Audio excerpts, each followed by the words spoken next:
The last time my aunt called me selfish, I said thank you and meant it. Not because she was right, but because I had finally decided to stop spending energy proving she was wrong and use it to build the exact life she was afraid I would build. 01 Who I was before I stopped explaining. My name is Simone. I'm 28 years old. I'm a black woman from Charlotte, North Carolina, and for most of my life I was the family member who was always in the middle of defending herself. Not because I had done anything wrong. Not because I was actually difficult or actually selfish or actually any of the things I was routinely called. But because in my family, a large, loud, deeply opinionated extended family full of women who communicated in declarations rather than questions, the act of being different was treated as a kind of transgression. And I was different in almost every way that counted. I didn't go to church. In a family where Sunday service was non-negotiable and faith was the currency of approval, this alone put me at a permanent deficit. I didn't stay close to home after high school. I went to a school in another state on a partial scholarship, studied communications, and came back to Charlotte not because I was summoned but because I genuinely wanted to, which somehow didn't count. Coming back was supposed to erase the sin of leaving. It didn't. I also didn't get married young. Didn't date the kind of men my aunts approved of. Didn't want the things that were supposed to define a woman's life in the particular world I'd grown up in. I want to be careful here. My family loved me. I knew that. I know it now. But love, in certain families, comes bundled with a set of expectations that aren't negotiable and aren't explained. They're simply enforced, through commentary, through comparison, through the specific kind of disappointment that lands like a stone at the bottom of every holiday dinner. My family loved me the way you love a painting that's hung slightly crooked. Warmly, but with a persistent low-grade irritation that it won't straighten itself out. I spent the first 26 years of my life trying to hang straight. I thought if I explained myself clearly enough, patiently enough, lovingly enough, if I just made them understand why I made the choices I made, the crooked feeling would go away. It never went away. The labels started early. Simone is so stubborn. Simone always has to do things her way. She's just a lot, you know? I heard these things at family gatherings growing up, usually said just loudly enough to reach me, never quite directly to my face. By my mid-20s, the labels had evolved. Now, I was selfish. Now I was difficult. Now I was too independent, which in my family was not a compliment. It was an accusation, a way of saying that I had placed my own compass above the family's navigation, and that this was something close to a character flaw. I corrected them every single time. That was my first mistake, and it cost me years. 02 The labels that never changed. There is a particular kind of exhaustion that comes from defending your own character to people who knew you before you had one. People who formed their opinion of you when you were 9 years old and crying over something you can't even remember anymore, and who have been operating from that data ever since. My family had decided who I was sometime around the 7th grade, and no amount of evidence to the contrary had shifted that assessment in the roughly 14 years since. I graduated with honors. Simone always has to prove something. I got a good job in marketing and supported myself entirely within 6 months of graduation. She doesn't need anybody. That's the problem. I turned down a family friend's son, a man I had gone on exactly one dinner with and had felt nothing for. She's too picky. She thinks she's better than she is. I asked, at Thanksgiving dinner when I was 24, to be included in the adults' table discussion about my grandmother's care. She was aging and the family was beginning to organize around it. I was a grown woman with a stable income and genuine capacity to contribute. There she goes, always inserting herself where she wasn't asked. The cruelest part about family labels is how they function like gravity. No matter what you do, they pull you back to the same shape. You achieve something and the label absorbs it. She's always had to prove something. You protect yourself and the label absorbs it. She doesn't need anybody. You assert yourself and the label absorbs it. There she goes again. The label doesn't describe you. The label survives you. It's bigger than you.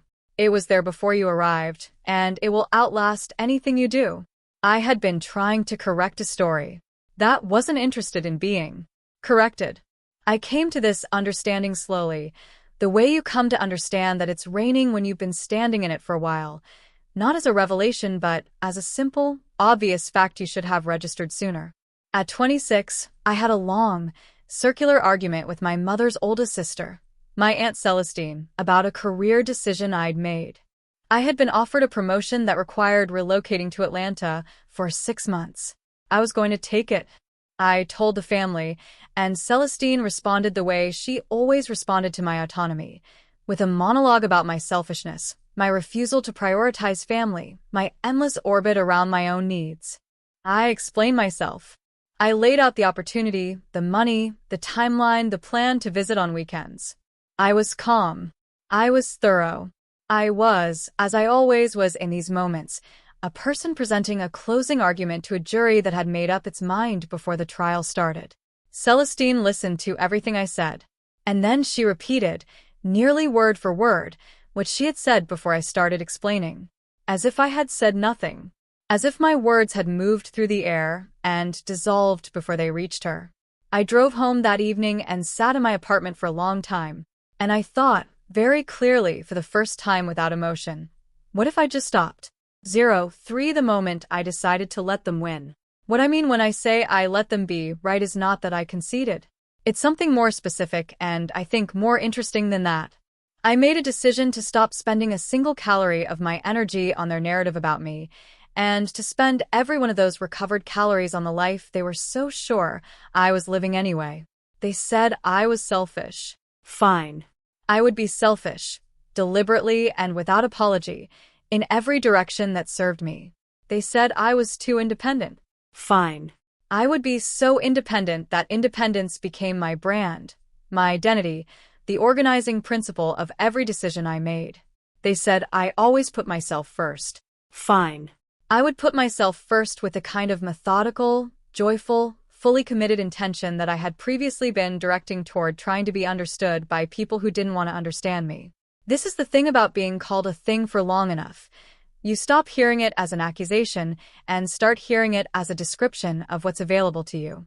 They'd been telling me who I was allowed to be for 26 years. I finally decided to listen. I took the Atlanta job without the long family conversation. I didn't ask for consensus or blessing. I gave a week's notice of my departure, not a request for permission, just a fact. I went to Atlanta. I worked hard. I was excellent at my job. I made money. I came back to Charlotte at the end of 6 months with a significantly improved salary, a professional network, and a body that had not collapsed from the absence of family approval. I started saying no to things, not dramatically, not with speeches, just quietly, simply, in the manner of someone who has started taking her own schedule seriously. No to the cousin's baby shower on a weekend when I had plans I valued. No to the aunt's dinner, where I would spend 4 hours being subtly diminished and then drive home feeling like something wrung out. No to the extended family vacation where I was expected to share a room with 2 cousins I hadn't been close to since childhood and perform proximity as connection. No, no, no. Politely. Without argument. Without explanation. Just no. The family had always described me as someone who couldn't be counted on, who would always put her own needs first. I stopped arguing with this characterization. I simply became it, fully and without guilt, and waited to see what happened when the thing they'd been predicting arrived and turned out to be not a catastrophe, but a woman who seemed, frankly, fine. 4 What I built while they watched. When you redirect the energy that used to go into managing other people's perception of you, you find out very quickly how much of it there was.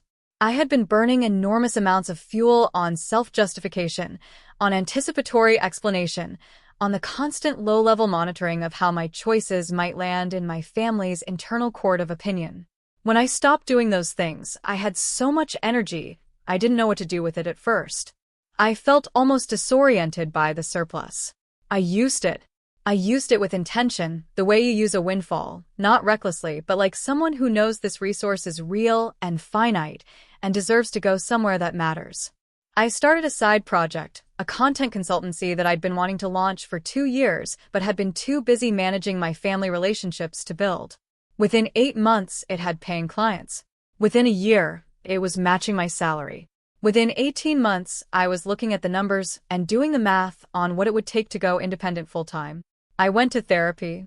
Not because my family had broken me. I want to be clear about that because this story isn't about damage, it's about recovery of something that was never lost, but because I wanted to understand the machinery. I wanted to understand why I had spent so long trying to correct a narrative that hadn't been interested in being corrected. What I found there surprised me. I wasn't the only person in my family running that particular program. I had been conditioned from early childhood to believe that belonging required constant justification of my existence as I was. That to be loved without condition, I first had to satisfy a very long list of conditions. Therapy helped me understand that this wasn't love's definition. It was love's corruption. I invested in myself in every direction I'd been told was indulgent. I took a solo trip to Portugal, a country I had wanted to visit for years, about which Celestine had once said, "Why would you want to go somewhere you don't know anybody? That's just lonely." I went. I was not lonely for a single hour. I sat in a small restaurant in Lisbon with a glass of wine and a notebook and the particular piece of someone who has temporarily removed themselves from every social performance and arrived, finally, at their own company. I bought myself an apartment. This was the thing that perhaps most fully embodied the self-portrait I'd been told I was painting. I was in my late 20s, unmarried, and I was buying property alone. In my family's cosmology, this was somewhere between a mistake and a tragedy.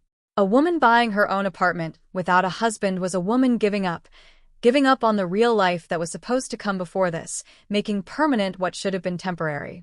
I signed the papers in a conference room on a Tuesday afternoon, alone, and walked out into the sunshine, and I felt something I hadn't felt in a very long time. I felt like myself, not the version of myself that existed in my family's telling. The actual version. The one that had always been there, waiting quietly behind the years of explanation. Here is the thing I did not expect. They noticed. Not slowly. Not gradually. They noticed with the speed of people who had been unconsciously relying on something and had suddenly discovered it missing. The something was my attention, the constant orientation of my energy toward their approval, the way a plant grows toward light. When I turned myself away from them, they felt it the way you feel a room go cold. My mother called me on a Wednesday, which was unusual. We talked on Sundays, in the long-established ritual of our relationship, and Wednesday calls meant something had shifted. She said, "I feel like we don't talk anymore." I said, gently, "We talked 4 days ago, Mom." She said, "It's different. You sound different." I was different. That was exactly right. Celestine called 3 weeks after I bought the apartment, news that had traveled through the family with the velocity that only significant information can, and said, "You bought a whole house by yourself." Not a question. More like someone testing the reality of an object they'd been told existed. I said, "An apartment, yes." She said, "And you didn't tell anybody." I said, "I'm telling you now." There was a long silence. Then she said, "I just don't understand you, Simone." I said, "I know." And I said it with no heat and no apology, because I had stopped trying to make myself understandable to people who had already decided to be confused by me. Her confusion was no longer my problem to solve. But here is where it turned. Here is the twist I didn't see coming. When they realized I had stopped trying to correct them, that I had accepted their label and run directly toward it instead of away from it, some of them started to reconsider the label. Not all of them. Not suddenly.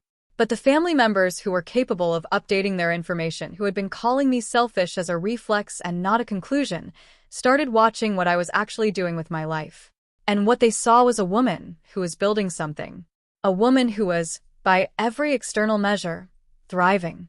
A woman who seemed, against all their predictions, genuinely happy.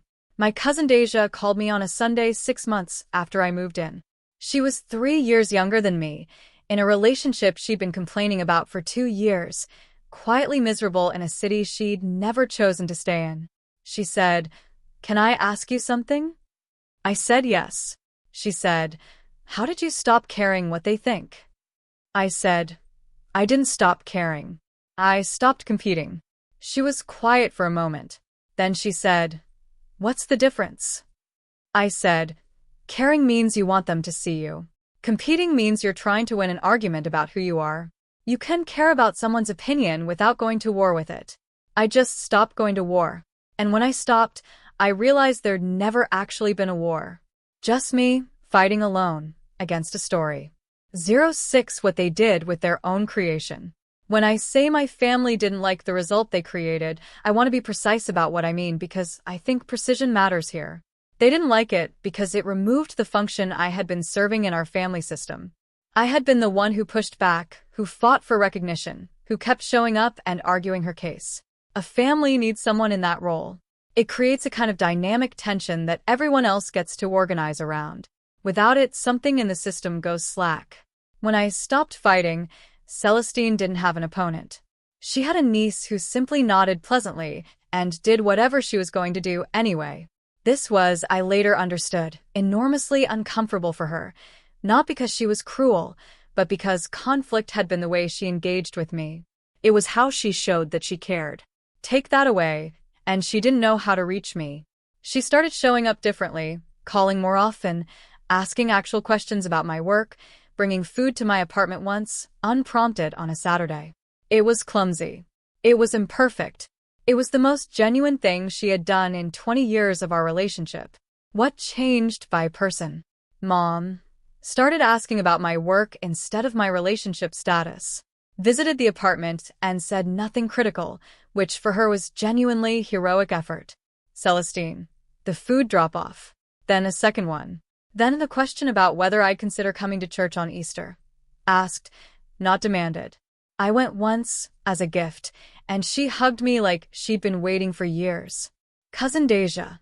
Ended her relationship 4 months after our phone call. Moved to a new city. Texted me. I stopped competing.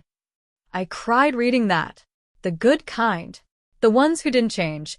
2 aunts and an uncle who continued as before. I had stopped needing their update, and it no longer cost me anything that they didn't come. My mother came to my apartment for the first time on a Sunday in March, about 8 months after I'd moved in. I had invited her several times. She had found reasons not to come. Not hostile reasons, just the low-level avoidance of someone who wasn't sure what they'd find and wasn't sure they wanted to know. When she finally came, she stood in the doorway for a long moment looking at the space, at the art on the walls and the books on the shelves and the evidence, everywhere, of a person who had made a home entirely according to her own taste, and she said quietly, "You're really okay." I said, "I've been okay for a while, Mom." She nodded. She said, "I think I know that. I think I needed to see it." We sat on my couch and I made her tea, and she asked me about my business. Real questions, the kind that require you to have listened first, and I answered and she listened more, and at some point in the afternoon the specific shape of our relationship, which had been fixed in the same configuration for as long as I could remember, quietly shifted. Not resolved. Not healed in the television movie sense where someone cries and apologizes and the music swells. Just moved. Slightly. Genuinely. In the direction of being real. I will take that. I will take that as a victory of the specific, undramatic kind that real life actually offers. 07 The life I built while they weren't looking. Final update.